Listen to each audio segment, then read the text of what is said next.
So, yan, magandang hapon sa inyo lahat. Kamusta naman kayo? At yun ngayon nga ay text ko lang ang nagbigay sa akin ng mangga na si ate. Yan. Sabi ko kasi guys, bigyan niya ako ng mangga pag nanguha siya sa tapat ng kanilang bahay. Kasi nung nakaraan pa ako nagkikrave guys. Ayan. So, inabot niya to sa akin kahapon. At ngayon ko nga lang kakainin. Ayan. So, dahil nga wala tayong alamang, toyo lang ating sasawsawan. Tapos, meron tayong sili.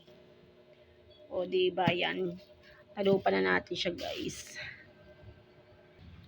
At yun nga, guys, naganda na ako ng sasawsawan natin. So, dahil wala tayong sili, kasi na-expected ko talaga na may nakastock pa akong sili dito ngayon. Kaya yan, toyo lang yan, tsaka may konting asin.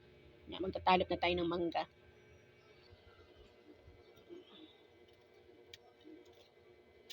Ayan, medyo madilaw na siya, guys. Kaya, kain tayo.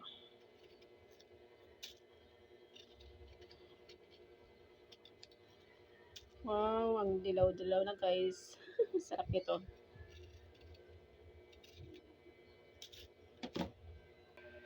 Ayan na yun, guys. Natalupan ko na yung mangga at tayo ay kakain ng mangga. So, nang isang araw pa ako nakikrave dito. Yan. Kahapon lang ako nabigyan ni ate. So, dahil wala tayong alamang, toyo. Sarap sana to guys pag kami sili. Para yung ginagawa namin nung elementary. Para pagka kinalabaw yung ano. Sarap.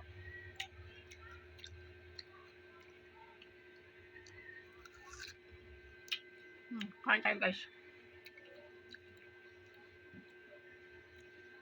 Sarap ka kumain ng ga.